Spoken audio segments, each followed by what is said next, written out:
We give you the base, you make it to taste. Let's make our kale chip base recipe. Start with 1 head of kale, usually approximately half a pound. Be sure to separate the kale leaves and wash them thoroughly. Shake to dry.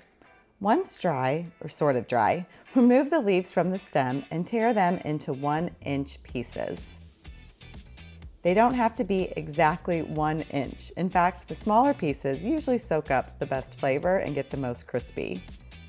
Dry the leaves again using a salad spinner or spread them out on towels to dry. To speed up the process, you can roll up the towel and squeeze it.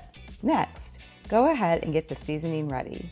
Add 2 teaspoons of extra virgin olive oil to a large bowl, 1/8 a teaspoon of kosher or sea salt, and up to 1 teaspoon of spices. You can also add 1 tablespoon of grated cheese for a cheesy kale chip. Once all those ingredients are whisked together, add the kale leaves to the bowl.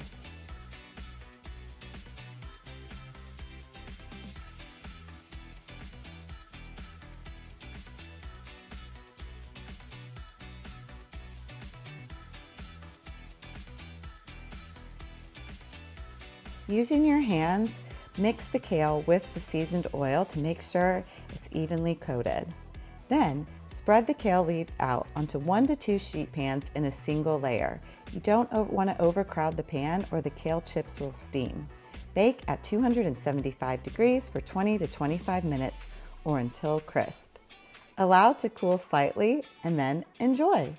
And always remember, cook confidently, simplify nutrition, and feel better to your taste.